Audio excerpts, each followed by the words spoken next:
ইপিনে নিখিল ৰাভা জাতীয় পৰিষদৰ শতবাৰ্ষিকী অনুষ্ঠানক লৈ টংলাৰ হাবিগাঁৱত উদুলি মুদুলি পৰিৱেশ। ৰাভা জনগোষ্ঠীয় নৃত্য গীত আৰু পৰম্পৰাগত বাদ্যযন্ত্ৰৰ ধ্বনিৰে মুখৰ হৈ পৰিছে সমগ্ৰ অঞ্চল। অধিৱেশনস্থলীত সমাহাৰ ঘটিছে জনগোষ্ঠীয় কৃষ্টি সংস্কৃতিৰ কাৰ্যসূচীৰ অংশ হিচাপে অনুষ্ঠিত হৈছে বহুতো আকৰ্ষণীয় অনুষ্ঠান। কাৰ্যসূচীত অংশগ্ৰহণ কৰে ৰাভা হাছঙৰ মুখ্য কাৰ্যবাহী সদস্য টংকেশ্বৰ ৰাভাই। জাতিটোৰ কৃষ্টি সংস্কৃতি, সাহিত্য আৰু অৰ্থনীতিৰ উত্তৰণৰ বাবে কাম কৰি যাবলৈ জনগোষ্ঠীটোৰ নতুন প্ৰজন্মক আহ্বান জনাই টংকেশ্বৰ ৰাভাই। ষষ্ঠ অনুসূচীত ৰাভা জনগোষ্ঠীক অন্তৰ্ভুক্তকৰণৰ বাবে উপযুক্ত প্ৰচেষ্টা হাতত ল'বলৈও অধিৱেশনস্থলীৰ পৰা মুখ্যমন্ত্ৰীক আহ্বান ৰাভা হাছঙৰ মুখ্য কাৰ্যবাহী সদস্যগৰাকীৰ। তাত যিহেতু উপস্থিত হৈছিল আমাৰ জ্যেষ্ঠ সাংবাদিক মুছাদ্দিক হুছেইন, আমি মুছাদ্দিক হুছেইনৰ জৰিয়তে অলপ পৰিৱেশ দেখুৱাব বিচাৰিছোঁ। পাঁচদিনীয়া কাৰ্যসূচীৰে আচলতে ওদালগুৰি টংলা ৰামচৰণ ৰাভাৰ এই ক্ষেত্ৰত অনুষ্ঠিত হৈছে ৰাভা জাতীয় পৰিষদৰ শতবাৰ্ষিক অনুষ্ঠান। মোৰ ভিডিঅ' জাৰ্নেলিষ্ট বাবুৰিয়ানে দেখুৱাই আছে আৰু এই ধৰণে আচলতে ৰাভাৰ যি পিতৃ সংগঠন, এই পিতৃ সংগঠনে এনেধৰণে আচলতে তেখেতসকলে যি শতবাৰ্ষিক অনুষ্ঠানত তেখেতসকলে এই ধৰণৰ এনেধৰণে আচলতে তেখেতসকলে আয়োজন কৰিছে। আৰু বিশেষকৈ ক'ব লাগিব আজি এই যি আচলতে জাতীয় পৰিষদ নিখিল ৰাভা জাতীয় পৰিষদ আৰু এই নিখিল ৰাভা জাতীয় পৰিষদত বিশেষকৈ অসমৰ প্ৰায় নহয় বহিৰাজ্যৰ পৰাও ইয়াত আচলতে প্ৰতিনিধি আহি উপস্থিত হৈছে।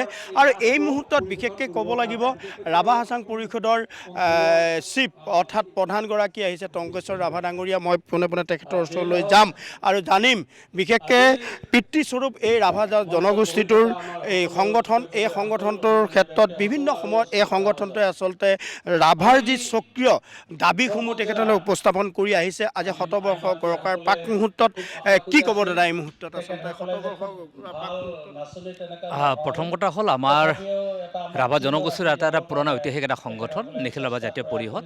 আজি 1926 চনত জন্মগ্ৰহণ কৰা সংগঠনটোৱে চাওঁতে আজি 100 বছৰত ভৰি দিলেহি আৰু 100 বছৰত যি শতবৰ্ষ অনুষ্ঠান ইয়াত আয়োজন কৰিছে, সুন্দৰ ৰূপত আয়োজন কৰিছে। আৰু এই আয়োজনে মই ভাবোঁ জাতিটোৱে এটা বহু দিনৰ পৰা যে জাতিগত চিন্তা, জাতিৰ চৰ্চা, জাতিটোৰ যি কাষ্টম, ট্ৰেডিশ্যন, কালচাৰকে আদি কৰি যিবোৰ বিষয়বস্তু আছে তাৰ সংক্ৰান্তত গোটেই সজাগ আৰু সচেতন কৰিবৰ কাৰণে যিধৰণে কাম কাজ কৰি আছে তাৰ এটা পূৰ্ণাংগ ৰূপ আজি পাইছে। আৰু মই আশা প্ৰকাশ কৰোঁ এই অনুষ্ঠানটোৱে নতুন প্ৰজন্মৰ মাজত এটা নতুন চিন্তাৰ খোৰাক যোগাব, যি চিন্তাই নেকি যে 26 চনৰ আগতে কি কাৰণত ৰাভা জাতীয় পৰিষদ জন্ম হ'বলগীয়া হ'ল, কাৰণটো কি আছিল, ৰাভা জনগোষ্ঠীটোৱে কি ক্ষেত্ৰত আমি পিছ পৰি আছোঁ, কিয় ৰাজনৈতিক দাবীসমূহ উত্থাপন কৰিবলগীয়া হৈছে, কি কাৰণত আজি দাবীবোৰ অমীমাংসিত হৈ আছে, সেই দাবীসমূহ নতুনকৈ চিন্তা চৰ্চা কৰি পেলাই নতুন প্ৰজন্মই আগবাঢ়ি যোৱাৰ পৰিৱেশ পাব আৰু আমাৰ অমীমাংসিত দাবীসমূহ সমাধান কৰাৰ ক্ষেত্ৰত তেখেতসকলে অধিকাৰ বিচাৰি সংগ্ৰাম কৰিবৰ কাৰণে তেখেতসকলে এটা সৎসাহস নিশ্চয়কৈ পাব। আৰু এটা কথা আমি গোটেই আচলতে মন কৰিছোঁ, সম্পূৰ্ণ জনজাতীয় পৰম্পৰা বাঁহ বেতেৰে আচলতে ইয়াত সম্পূৰ্ণভাৱে সজাই পৰাই তুলিছে। আপুনি এজন BTC কি কয় আপোনাৰ ৰাভা হাছাং পৰিষদৰ চিফ আপোনাৰ চিফ হয় আৰু তেনেকুৱা ক্ষেত্ৰত সাধাৰণ আসনত বহি এই ধৰণৰ পৰিৱেশ আচলতে এটা বিৰাজ কৰিছে। আৰু ইয়াত আচলতে যি ধৰণৰ পৰিৱেশে আচলতে বিৰাজ কৰিছে, ট্ৰাইবেল জনগোষ্ঠীৰ যিখিনি বিষয়বস্তু ইয়াত আচলতে প্ৰতিচ্ছবি তাত দাঙি ধৰা হৈছে।